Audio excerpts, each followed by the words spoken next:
I got some good stuff for y'all today. Yeah. Come on over here, Corey. I got some good stuff for you. Okay, I'm here, man.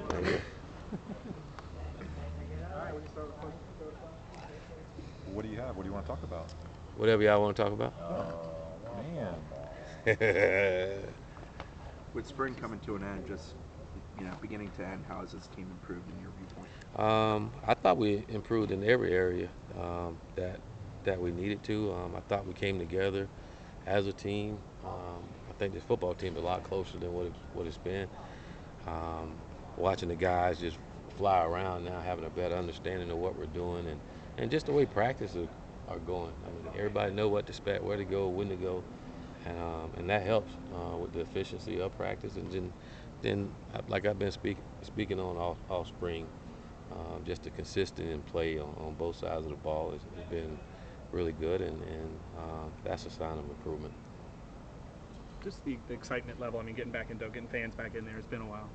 Yeah, it's been a while, and I'm looking forward to hearing that Warchant and seeing everybody's arm up and going, and I'm looking forward to surprising everyone too with how many people we have in dope. I thought that was big time last year. It was a surprise to see so many people, and I think our fan base is excited and ready to see some of the changes that have been made, and want to see the nose and some of the guys they can look forward to watching playing this fall.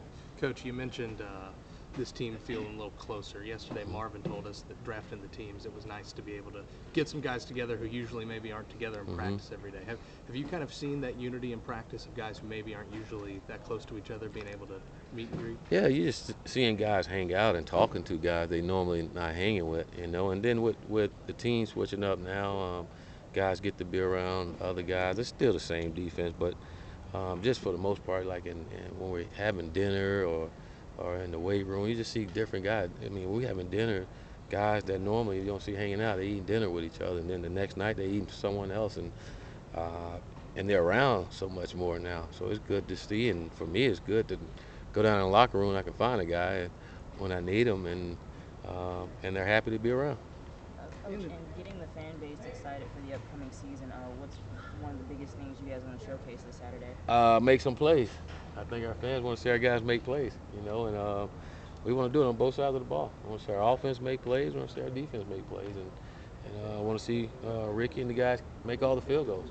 So I think everybody's looking to see. They hear about the players that we have and the plays they've been making, and just like any other time, they ready to see for themselves. And it's on our players to go out and perform the way they've been performing. I mean, I think that's the next step for our guys, just to be able to take it from the practice field and take it out at Doak and perform at a high level in Doak Campbell. Can you put on your analyst hat and tell us a little bit about the two rosters? Yeah, they're filled with nose and with talented players. I think it's an even match. Really interesting to see how the quarterback play, see how the O-line play, see how the D-line play. Really ready for you all to see what I've been watching. I mean, for some reason, some dude won't let you guys in to watch practice, so you guys finally get to see, and hopefully we go out and show you all what we're capable of doing. In this week since the draft, how do you kind of balance the time with split squads versus the time where it's the team as a whole? Well, we come out with practice. We'll spend about an hour and 15 minutes on practicing as a team and still get some work in, and then give our guys about 25 minutes to split up in their team and go over the things that they want to do for the game. Hot dogs and steaks still on the line? No, it's hot dogs and Vienna sausages. Yeah. What's the winner get? I mean, not hot dogs and Vienna sausage. It's steak and Vienna sausage. Okay, all right. Moving up. Get some steak, and then you don't get the hot dog. That's pretty good. Hot dog is pretty Okay, good. so Vienna sausage ranks lower on the Taggart power. Well, no, I wouldn't say not for me. I love Vienna sausages, but I'm sure guys will want a nice size hot dog, and we'll give them the little sausages. At least we'll take it out the can for them. Willie, has this spring been different that you're maybe not so hands-on with the offense and you're more of in a managerial role? Have you liked that? Have you adjusted to that? What's that been like? Well, I don't call it a manager. What do you call it? Managerial role? I don't call it that. I get a chance to coach everything now, and be around and for the most part, and just making sure we're fundamentally sound at every aspect. I'm not necessarily concerned with our schemes. You know, our schemes won't work if we're not fundamentally and technically sound. And being able to get around and sit in defensive meetings and watch practice individuals and being on that side of the ball, and also with the offense, just making sure we're not just teaching schemes, but we're making sure we're teaching them the fundamentals and techniques on how to do those schemes, and making sure our guys understanding exactly what we're trying to do. You know, so that part's been fun. You know, and just making sure everybody's on the same page, the coaches and players, and I think that's so important as we move forward, is that we all got to be on the same page. And it's been great to be able to do it. It's fun. Just listen to the defense coaches coach and how they coach, and same on offense. Did you ever see Hammer in concert when he was in his heyday? No, I had some Hammer pants though. No.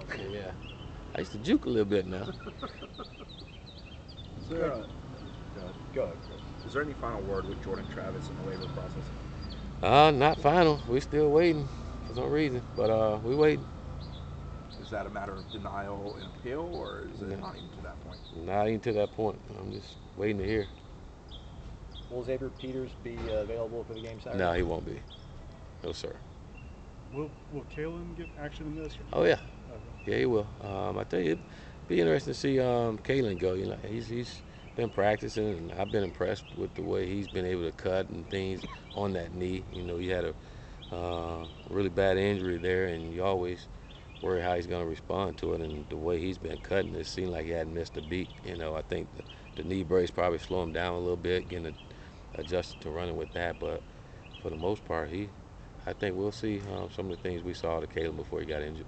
You get the sense that the players are eager to get back in front of fans Yes. and show the progress. Well, I got that sense when we came back from the break, that our guys were committed to each other and committed to righting the ship, you know, and everything we've asked them to do this whole offseason, they've been on top of it and doing it the way we need them to. And again, they know the standard here and know where we need to get to. And the thing I love about our players, they're not making excuses for what happened. You know, they understand we got to correct those things. So they're working really hard to do it, and I know they will. Is doing a draft instead of like typical first team versus second team kind of gives the younger guys more of an opportunity in terms of? Well, I think you usually schedule it so all of them can get reps regardless. You know, thing I like about the draft, it gives our guys a chance to play with different guys.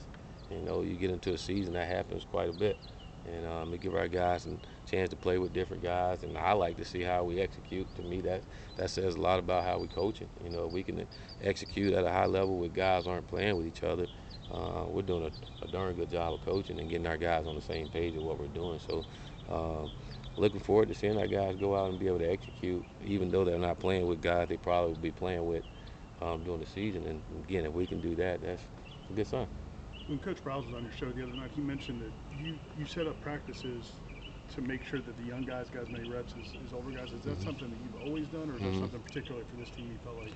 Well, we've always done that, and we do it even more in training camp. But again, whenever we recruit these kids, we tell them we're recruiting them to come take somebody's job, you know, and it's on our current guys to keep their jobs, and we can't just say that and not give them an opportunity to be able to take somebody's job. But our whole goal this spring was to create a competitive environment, you know, and by doing that, we can create some competitive depth in doing it as well. And I feel like we've accomplished that this spring, and I feel like our guys realize if I don't practice well enough, this guy can take my job, and it's happened. And guys are working hard to get them back.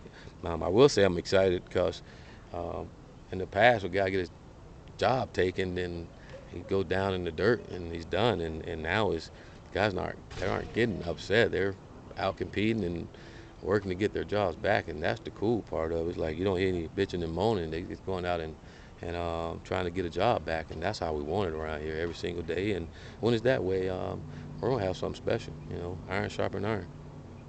Coach, this is a weird question, but there's a segment of fans that would march on Tallahassee for a lifetime contract for you if you change the jerseys back to the way they used to be. Like, how much input do you have? Will there be white numbers on Garnet jerseys? Like, do you sit down with the uniform supplier and give them ideas of like what you would like to see? I think what I want to see is what everybody else want to see: a damn good football team. That's all I'm worried about, getting a damn good football team out there. And I think everybody will be happy, no matter what color the jerseys are. They want to win, and we all want to win. So I think we have, as long as it's Garnet and Gold, I'm happy. Black sometimes. And black or whatever. As long as we win, we're all happy. Well, I know it's a ways away, but do you like the idea of playing Georgia, having them come here and going up there? Who? Georgia. Oh, no, yeah, that's good. Yeah, it's a long time, isn't it? Yeah, that's great. I mean, two historic programs, great tradition by both programs, and to be able to play and you look at the proximity between two teams, you have both fan base up for it, and you can only imagine, again, what Doak Campbell will be like when Georgia come here, and the same thing when you go to Athens and play in Georgia. Two great atmosphere to play college football, and I think it's great for the game. It's great for the fan base, and it'll be one heck of a football game. Thank you, Coach. All right. Thank you. You all have